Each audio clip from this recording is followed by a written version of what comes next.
Yung conspiracy, diretso mo na yun para malaman na natin. Doon tayo, para makapunta na tayo doon sa mga biktima. Kasi gusto rin parinig ng mga biktima yung conspiracy yung sinasabi mo.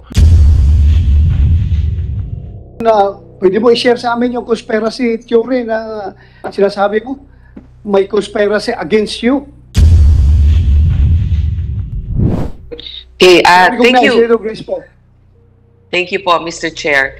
Actually, alam naman natin na may pending application ng franchise yung Lucky 8. At nung ito'y dumating sa amin, no, sa committee namin, syempre bago itong ganitong klaseng pasugalan na humihingi ng prangkisa, talagang napakahirap suriin, ano. Pero ang isa naman ang masasabi ko, sila humarap para mag-apply.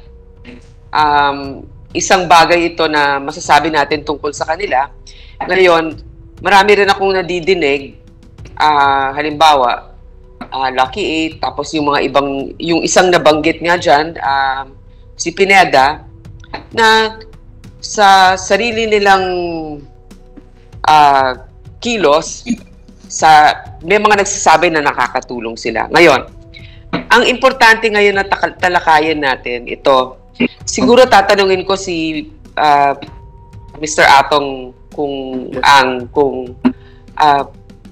paano yung nagiging kooperasyon ninyo sa mga pulis ngayon sa pag-iimbestiga? Kasi nga, di ba may mga sinasabi na sira yung CCTV doon sa Sabungan, naayos na ba yung mga CCTV na yan? Pangalawa, anong klaseng kooperasyon ang binibigay ninyo? Meron din ba kayong mga pinagsususpetsahan? Kung hindi talaga kayo ay responsable dyan, ano ang nakikita ninyong angulo ngayon dito sa mga nawawala na ito? Kasi yun ang talagang punot dulo nito. Mahirap natin talakayin ang isang prangkisa na may mga kasong ganitong nakabinbin. Yes, Your Honor. Yun po. Yeah, you can respond, please. Okay. Your Honor, about CCTV, okay. Napanood ko rin po na napapagalitan din ng PAGCOR dahil sa hindi sila nag-i-higpit sa amin sa CCTV. Ang CCTV po sa PAGCOR, ang nilalagyan nila ng CCTV inside casino lang. Hindi po kasi nila teritoryo ang mismong arena eh. Wala talaga kasi sa amin studio lang po eh. Ngayon, yung pag may kukwento ko nga kung paano kami, kung makikita niyo yung studio namin, yung hindi na kailangan lagyan ng CCTV yung mismo site namin dahil naka-video siya. Pagka nagpapalabas may video eh. Yung perimeter naman, hanggang ngayon under construction pa ho kami. Kasi nung mag-start kami ng July 15 hanggang December, may pandemic eh. Ang palabas namin kukunti lang, tapos bumibili kami ng manok, tapos konti-konti lang yan. Nakapag-start kami ng maganda, 2021, tapos nagsisimula umakyat yan, tsaka palang, tapos nalaman ko nga na mga March yata yun, napunta kami sa PAGCOR na kailangan kami i-regulate.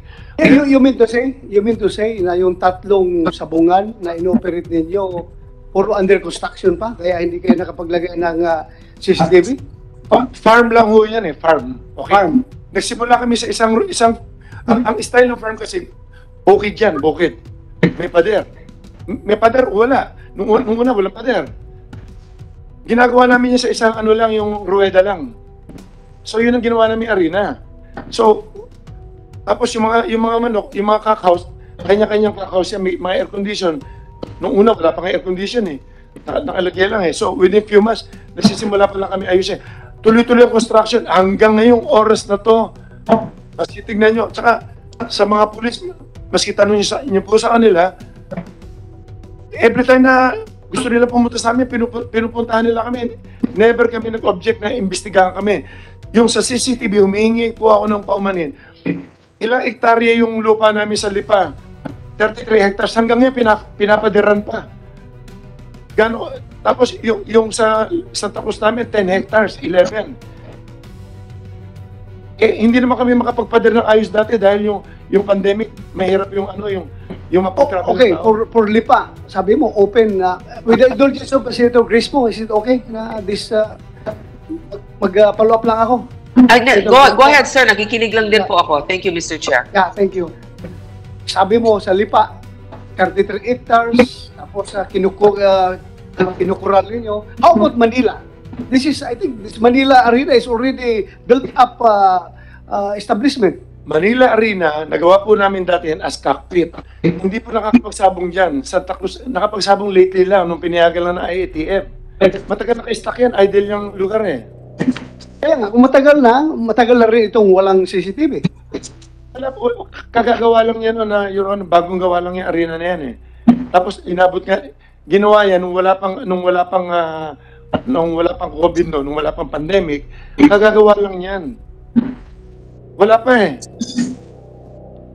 Wala talaga. Pero meron na pinalagyan ko na ngayon. Ngayon, kung signal nila, pinalagyan ko kasi ginagamit na po namin, Your Honor.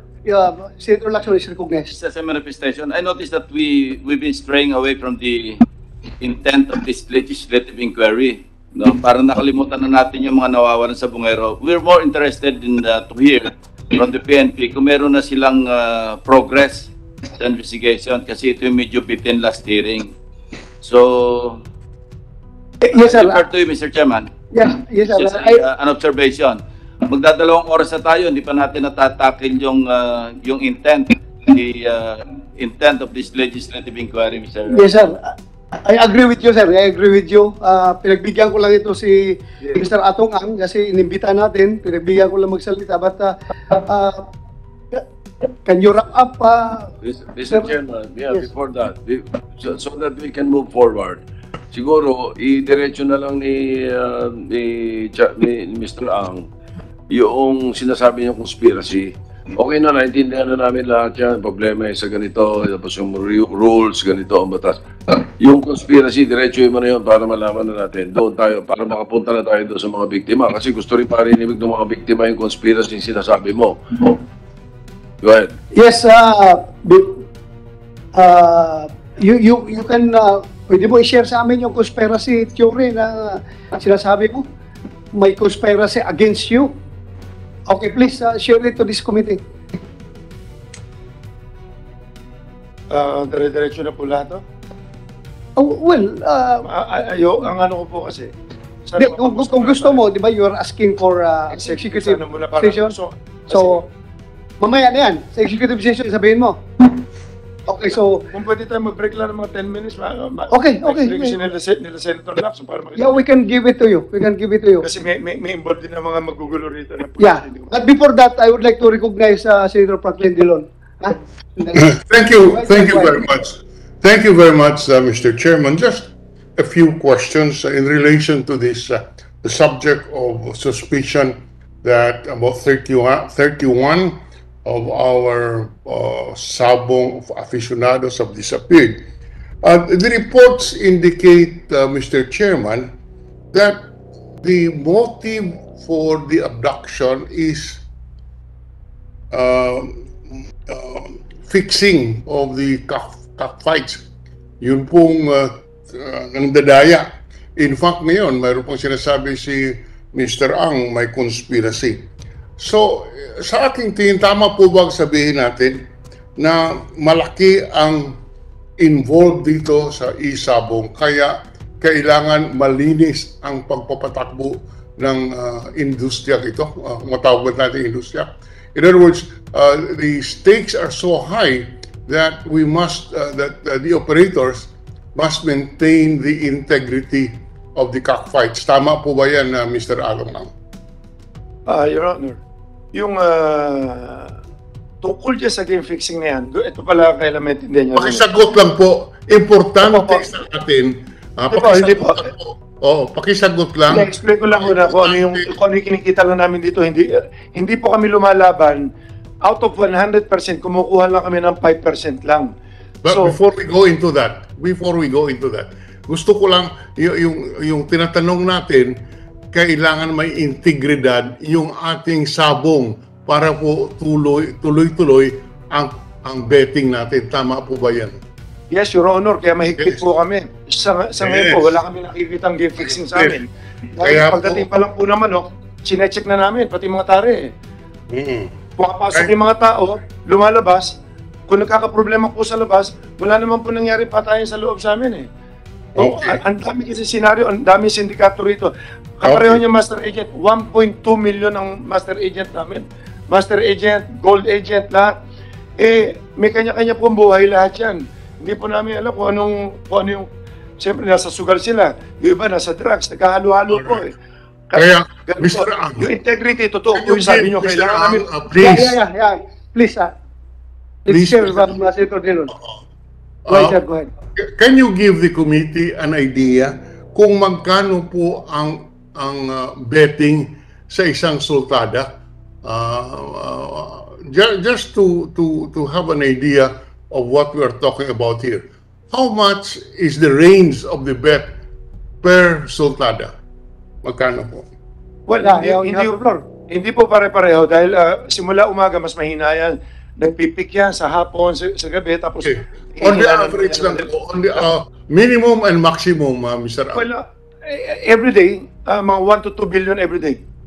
1 to 1 billion to 2 billion a day.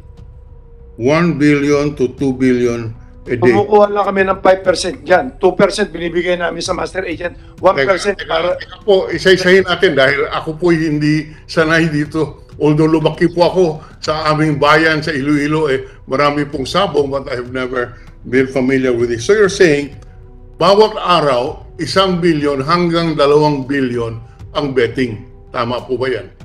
Yes, Your Honor. Sa bawat isa. Mute, naka-mute ka ata, sir. Senator Dillon, hindi ka marinig. Hindi po ako nakamute. I'm O, on. mahina signal, wala. Hindi ko po alam, but tinitinan ko lang, hindi po ako nakamute. Something is wrong, probably with our technological connection. Mr. Chair, I can actually hear habang the wala si minority Senator leader. Dillon, stop ka muna at kuhan tayo, executive session afterwards. But before that, before we dismiss dahil maghingi muna tayo ng update from CIDG. Then after the CIDG, pakinggan natin itong nakasalang na yung case number 4. Mr. Chair, Then mag-break just- tayo, mag-executive session tayo sa loob ng lounge habang Yes. papakainin na rin natin itong mga naiwan dito sa Pwede po ba, Mr. Chair, tapusin ko lang Hindi. ang aking... can I just... So, can I just... CIDG, you have any update? You have the floor. Yes. Yes, Mr. please. Chair, Yes, I sir. don't- To the Honorable Chairman of this committee, Senator Ronald De La Rosa, sir, and to the other Honorable Senators. Magandang umaga Sandali po, lang, sir. kabilis ng turnover ninyo. Yes, sir. Yeah. First hearing, the director of CIDG is General Pero. Now, Yes, sir. ikaw na naman. Yes, sir. So, retired na si Pero. Yes, sir. So, masaya si Pero kayo, nakalusot siya sa problema na ito. Yes, sir. Ikaw ngayon ang tatanggap sa kanyang problema. Yes, Go ahead. sir. I'm happy to receive that challenge, sir. Thank you. That's what I need from you. Yes, sir. You should be very brave enough to handle all these problems. Yes, sir, Continue. because I've been with the CIDG for a long time, sir. I'm Police Brigadier General Eliseo Cruz, the newly designated Acting Director of the Criminal Investigation and Detection Group. I just assumed my position, sir, last March 2 this year. And I'm going to present to you the updates of the investigation that the CIDG has conducted for the 31 missing persons. 31, Missing persons, sir. pero last count natin, 34, di ba? Yes, sir, but we are only handling 6 cases wherein 31 persons. Oo, pero huwag niyo pabayaan yung Yes, sir. yung 2 cases na involving 3 biktima. Yes, sir. We are Because isa mong related rin yun, di ba? Yes, sir. We are also coordinating with the other PROs which are handling. I suggest, hawakan mo na dahil sabi man ng Chief PNP. Yes, sir. Hawakan mo lahat yan. We'll do that. Yeah, hawakan mo lahat yan. Continue. Yes, sir. There are 6 cases being handled by the CIDG involving 31 missing persons coming from the provinces of Bulacan, Rizal, Quezon, Laguna, and Manila.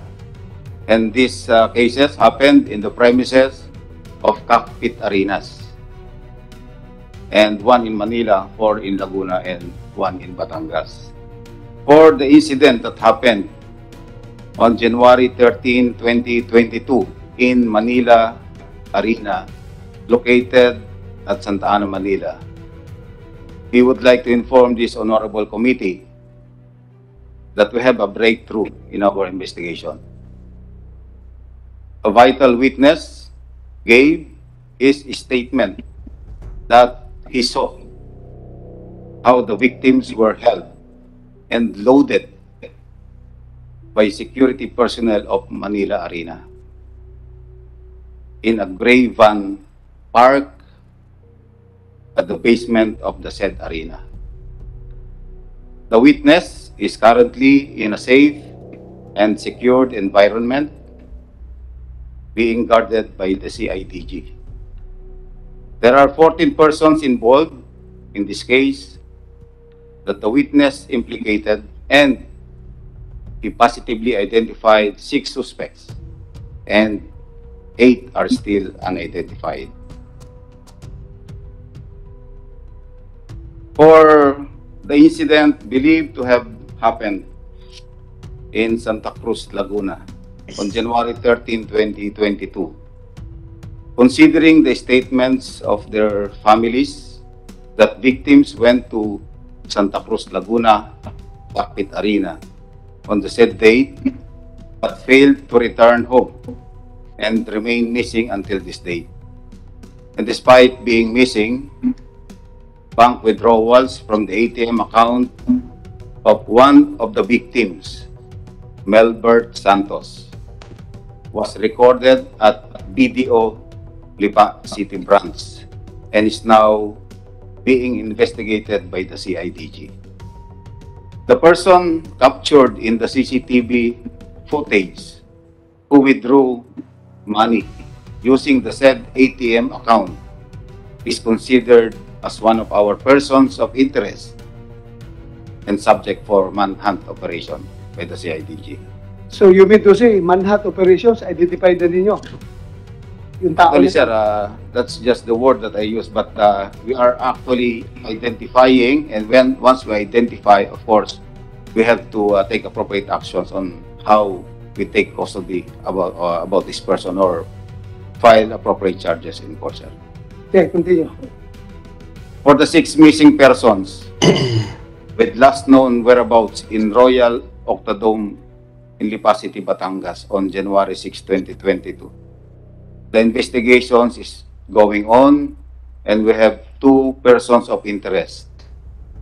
For the 5 missing persons with last known whereabouts in Santa Cruz Cockpit Arena in Santa Cruz on December 29, 2021, the investigation is going on and we have 2 persons of interest. For the 6 missing persons with last known whereabouts in Santa Cruz Arena in Santa Cruz, Laguna on May 11, 2021, the investigation is going on and we have 1 person of interest. For the 4 missing persons with last known whereabouts in Santa Cruz Cockpit Arena in Santa Cruz, Laguna on April 28, 2021, the investigation is going on and we have filed obstruction of justice against 1 Brindon Dineros Retusto and we have 3 other persons of interest. These are the updates of our investigation and we are conducting continuous backtracking to gather more evidence and witnesses for the eventual solution of these cases. And we are sure, sir, the Honorable Committee, and of course the Filipino people, that the PNP will pursue this investigation to its fullest, leaving no stone unturned until we ferry out the truth and serve justice. Thank you. Thank you very much, Your Honors. Mr. Chairman, Yes, thank you, General Eliseo Cruz. just one or two Right. questions. Are you ready to file cases before the prosecutor, refer the case or cases to the with the prosecutor's office? Yes, sir. We are now filing appropriate case against the identified 6 persons Yeah. in Manila Arena, and will be filing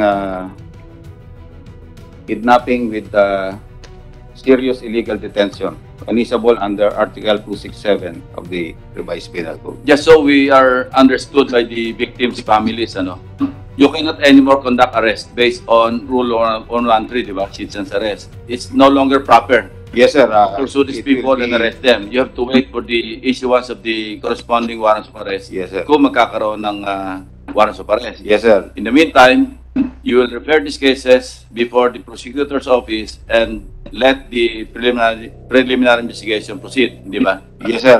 That will be filed regularly before the Direct filing. City Prosecutor's Office of Manila, sir, and there will be preliminary investigation to be conducted, and subpoenas will be sent Yeah. to the identified 6 suspects. Yeah. And, Summons na lang ang tatanggapin nila from the prosecutor. yes, Para sir. maintindihan ng mga victims' families, baka isipin nila, walang ginagawa yung PNP. Because you're not authorized under the law, under the rules of court, to conduct arrest at this point in time. Yes, sir. Hindi na applicable, hindi ba? Yes, sir. Para maliwanag sa kanila. Yes, sir. So immediately, what you're telling us is you're filing cases against these people who are properly identified and positively identified, di ba? Yes, sir. Positively you're- identified by a witness And properly identified. and properly identified. Thank you. Yes, sir. Thank you, sir. Any more? Okay ka na? That's our update, sir, on the investigation, sir. Okay, thank you. Thank you very much. Sir, okay lang sa inyo. Balikan natin si Senator Drilon. Naputol kanina. Senator Drilon, sir, pasensya ka na, sir. We could not hear you. Kaya please continue, sir. Sorry. Thank you. I just want to place on record the magnitudes of the money we are talking about here, which could give rise to incidents such as this. Mr. Ang, did you say that the gross bets is about 1 billion to 2 billion? Is this per day, sir? Per day, Your Honor. Per day? Per day. Okay, 1 to 2 billion. Masyado pong, approximately, can we say 1.5 billion on the average per day? Gross bets, tama po ba yun? But depende rin no kasi sa ano yan, sa araw-araw kasi malakas lang po pag Friday, Saturday. Oh, but you're saying 1 to 2 billion per day. Let's say 1.5 na, 1.6 And average.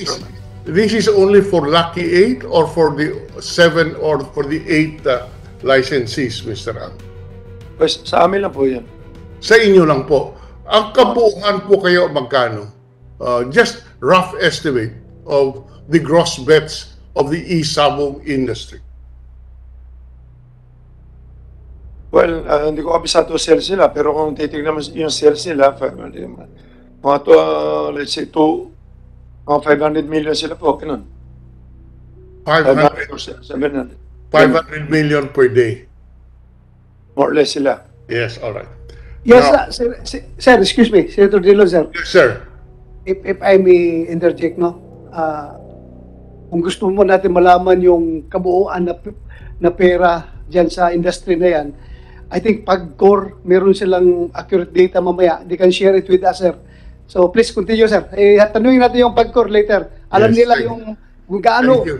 what is the percentage of Lucky 8's contribution to the overall revenue derived from e-sabong industry. May data ang PAGCOR niyan. Hindi po. Naka-fix Thank you. po kasi sila eh. Naka-fix po sila na for every licensing. Nag-issue sila.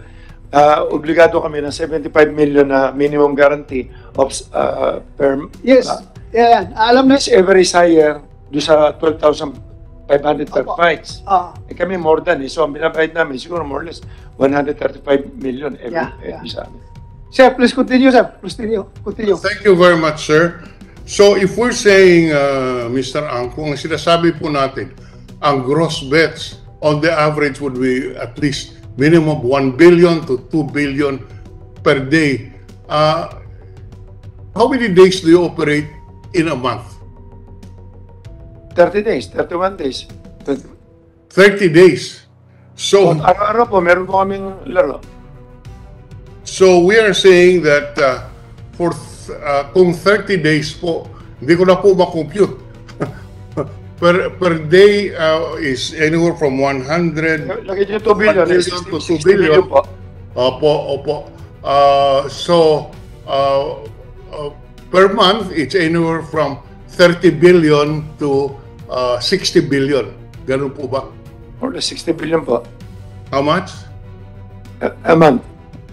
A month is about 60 billion. Yes, Your Honor. 60 billion.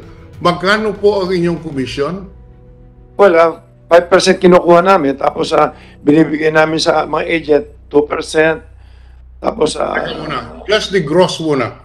At so 5% of 60 billion is roughly 3 billion per month ang commission ninyo? hindi po, ano yan 5%, 6 billion, 3 billion, more or less. Okay. I'm sorry.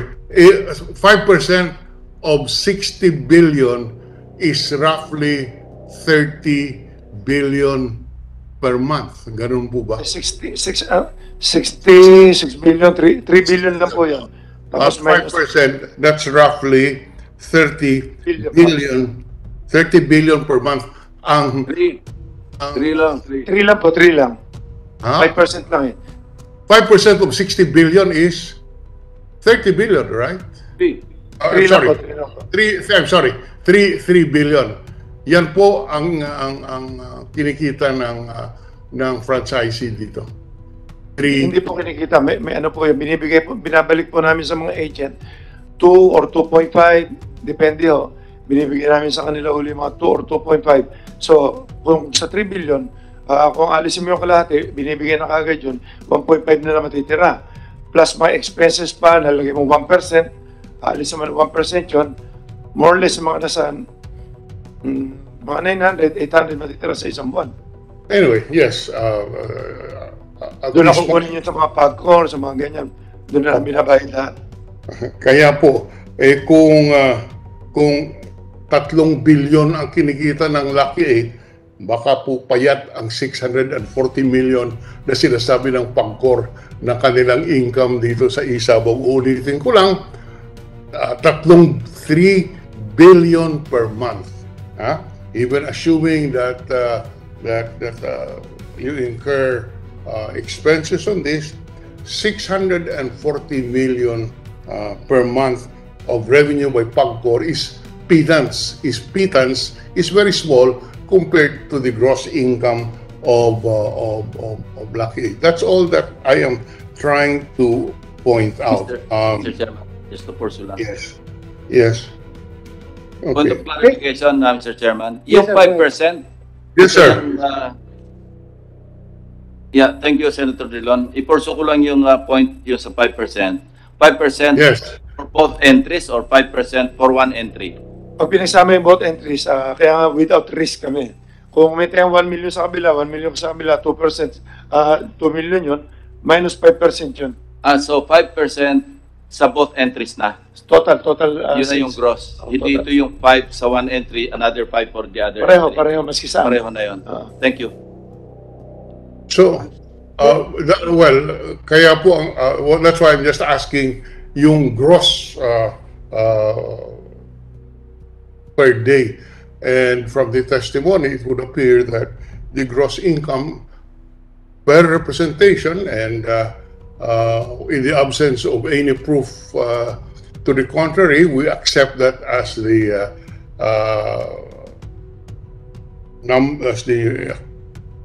gross income of each licensee. Yan lang po muna. We would love to hear from the Pagcor on the exact amounts.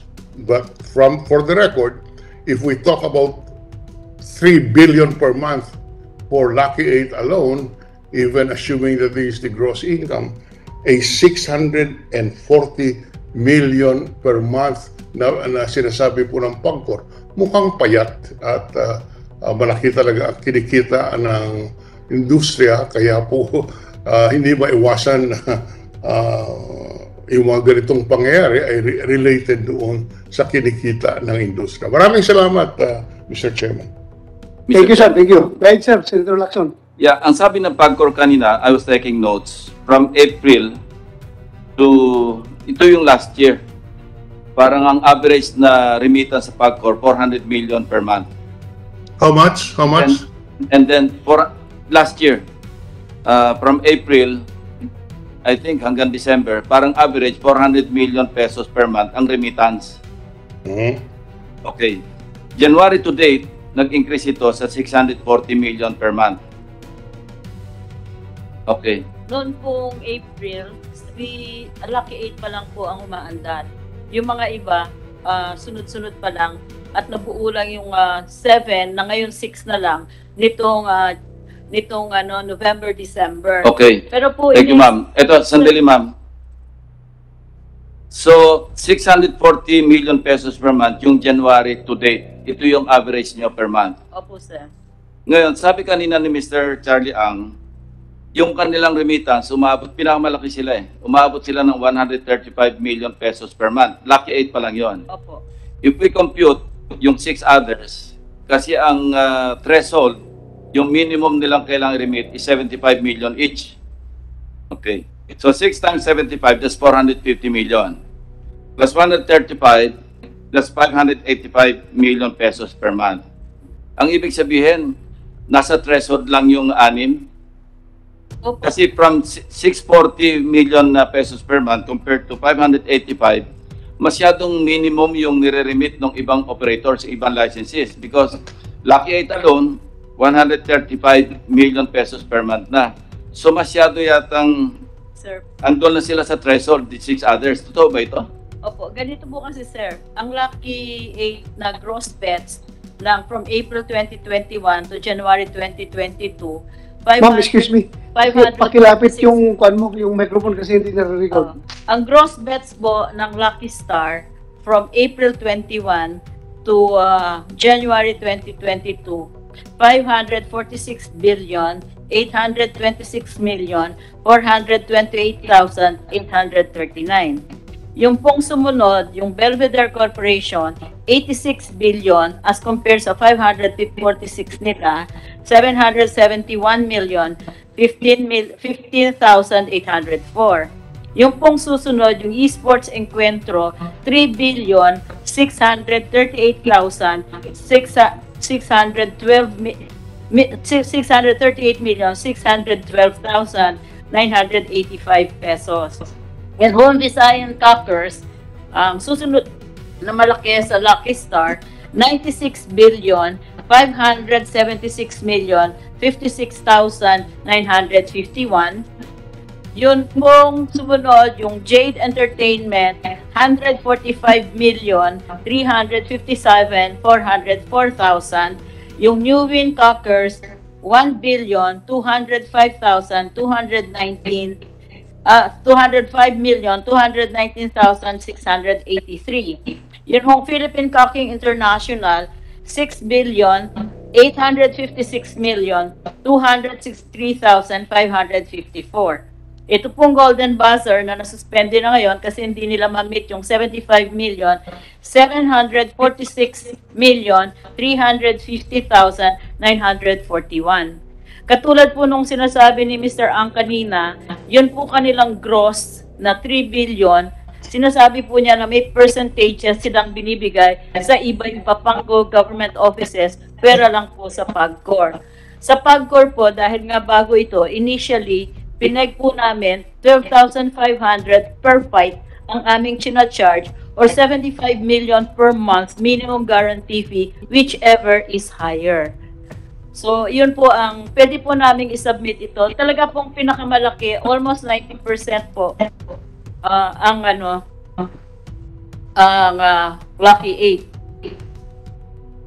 8. Sige, again, Thank you, ilang Mr. percent? Chairman. Ilang percent? Kukompute ko lang, sir, para sigurado. Oh, sige, sige. So, Ma'am, wala kayong planong taasan yung threshold? Meron po, sir. Ang binabalak po namin ay taasan siguro po yung per fight. Kasi kung tataasan pa po namin yung threshold na 75 million minimum guarantee, magiging monopoly po dahil yung mga nakauna malalaki na talaga at kaya po yun. Yung mga iba na maliliit pa na nag-struggle and they're trying to enter the business, hindi po nila makayanan kaya automatically hindi po sila makakasali. Yun po ang aming Deolia. Ayaw po namin ng may monopolya o may monopoly or something. Thank you, ma'am. Thank you Senator po. Tolentino, you have the floor. Yes, just last question addressed to our electronic money issuers, EMIs. Nandito ang Paymaya, nandito ang GCash. Napapag-usapan na natin konti itong detalye. Magkano po ang kinikita per day, per month ng GCash dito sa Isabong? Ganun din ang tanong ko sa Paymaya. Thank you, Mr. Chairman. Good morning, Mr. President. You are Paymaya or GCash? I am from GCash, Your Honor. Thank you. Please introduce yourself. I am Attorney Gilbert A.S. Cotto from GCash, Your Honor. Go ahead. I don't have the exact figure to answer the question, Your Honor. Excuse me, attorney. May request dito nga kung pwede, garbo lang dating eh. May harang naman tayo. Tanggalin mo muna yung habang nagsasalita. I apologize, Your Honor. Thank you. I don't have the exact figure, Your Honor, to answer the question of the Honorable Senator Francis Tolentino.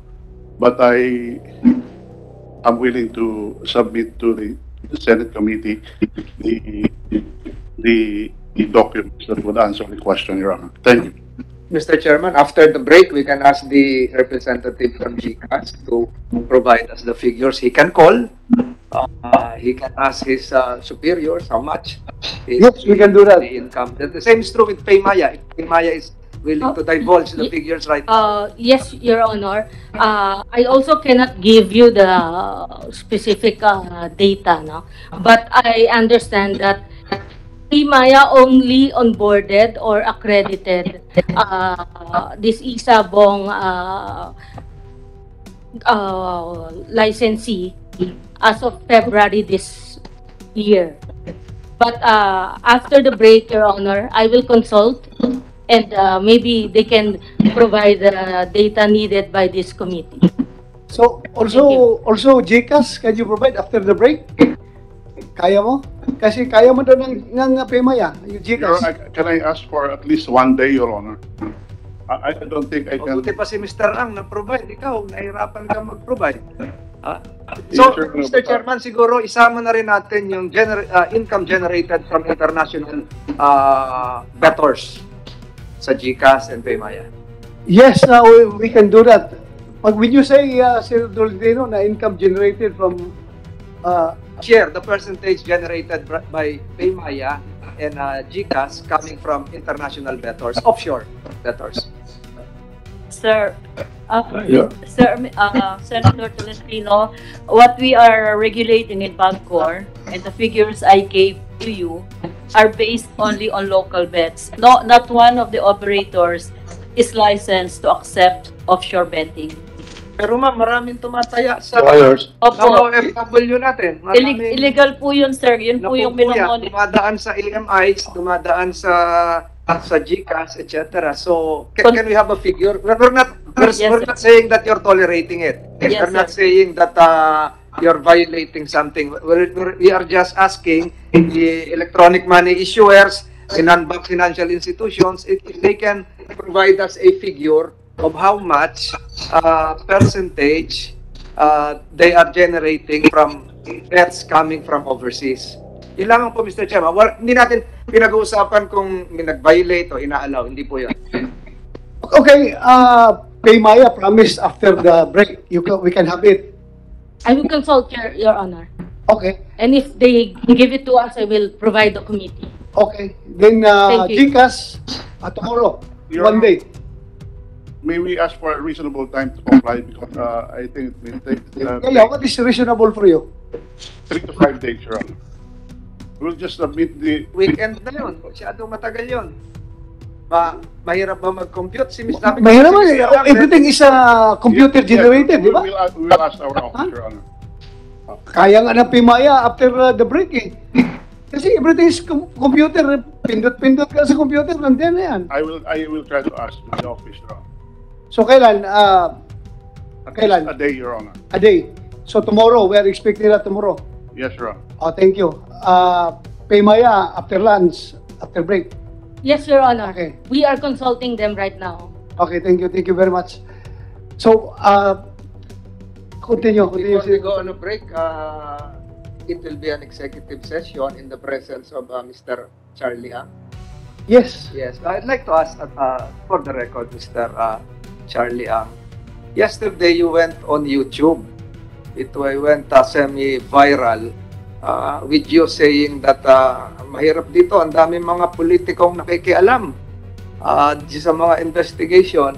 Are you referring to this panel or the personalities present here? Kasi makakaharap ka namin sa tanghalian, tapos masama pala ang loob mo sa amin. So kami ba yung lumalabas sa YouTube na galit ka, na di umano may mga maraming politiko na hindi ko mahaba yung YouTube mo eh. Are you referring to us? Just for the record. Pwede ko po makita yung YouTube na yun. Kasi baka interpretation nyo lang yun. Hindi ko alam yung sinasabi niyo, Your Honor. Lumabas po yung kahapon at di umano ay mahaba yung sinabi mo. It was shown to me. So perhaps you can ask your colleagues, whoever videoed you there, baka it was taken in your off moment time na galit ka sa mga nag-iimbestiga. So yun lang gusto ko maliwanagan. Your Honor, wala ka maalala, galit ka ba sa amin? Hindi po ako pwede magalit. Baka kaibigan ko may mga pinagsamahan po tayo maski pa paano eh. Ba't ako magagalit? Your Honor, tsaka wala po ako nilalabas sa video. Ang huling-huling video ko, yung huling nga na sinisita ko na nung nagpahuli ako sa mga NBI tsaka si IDG. Yun na isang i-explain ko mamaya.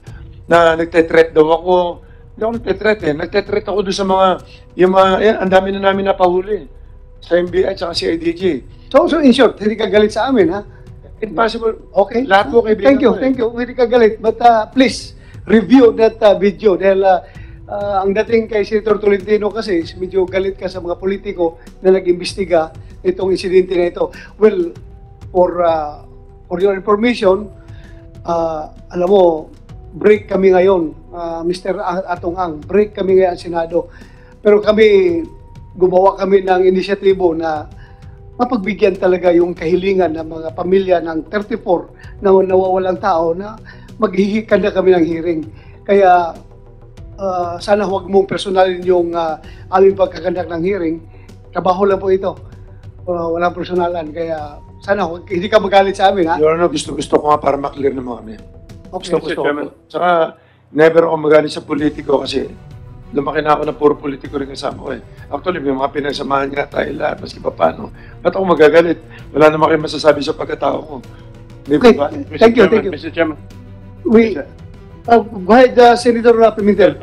Yung sasabihin ba ni Mr. Ang sa executive session, hindi mo kaya sabihin dito sa open session? Andiyan, parang naririnig tayo na yung regional director ng NBI. Baka may informasyon siya makuha ron. Ayan namang si director ng CIDG. Hindi ba pwedeng sabihin mo na lang yun sa open session? Kung pwede ko po sabihin, basta pinihagan niyo ako sabihin ko sa open, okay lang. Suggestion ko lang kung pwede sabihin mo na sa inyo, saka yung sabihin sa akin kasi baka naman mali. At isingila ako na advice. Hindi, ganito eh. Ang sasabihin mo are some facts na alam mo, some opinion. Basta wag ka lang manira ng tao na openly libelous na so ano masama, di ba?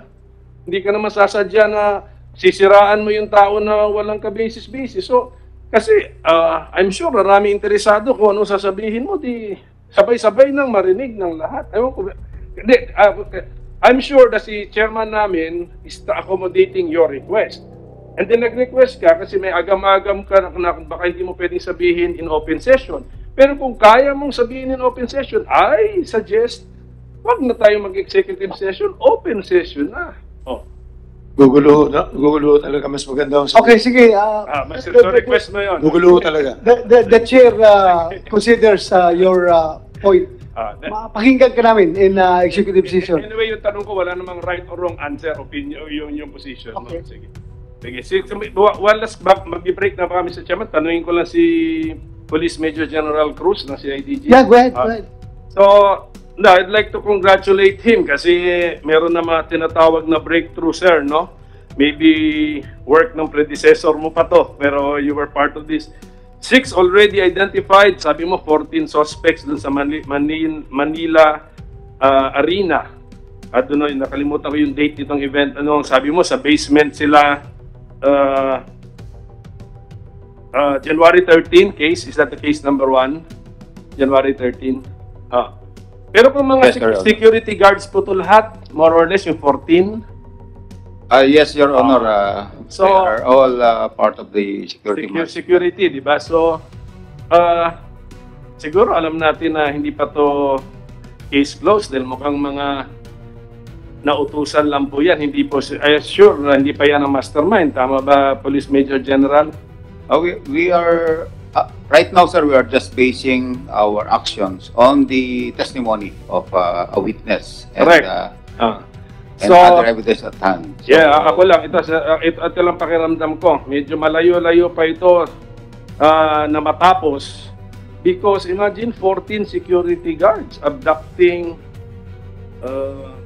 6 people dun sa case number 1. Yes, sir. 14 security guards. Ba't naman kaya nila gagawin yan? So, napag-utusan lang. There must be some higher power or higher person or authority above the security guards. Yun tawagin na lang nating mastermind. So, that is just the feeling I have. So, I hope that you pursue that possibility, no? That this does not stop at the security guard level. Yes, Your Honor. That's always the course of our investigation in CIDG. When we investigate crime, we make sure that everything is checked and kagaya nga po ng kasabihan, we will leave no stone unturned in the investigation. Thank you. Anyway, Senator Pimentel, the management of Manila Arena is also invited. Andito, di ba? Komisek, the manager of Manila Arena. For the record, sir, we have invited them. Okay, so andito sila. Check, sir. Okay, thank you. So from here, ma'am, siguro mas maganda mamaya na kayo na may pagbigyan after the break. Kain muna tayo. Okay lang sa inyo? Kain muna tayo. Kumsik, please bigyan ng pagkain yung mga resource persons natin. Habang nag-break tayo, kami, executive session sa loob with Mr. Ang. Yes, sir. We'll comply, sir. Okay, thank you.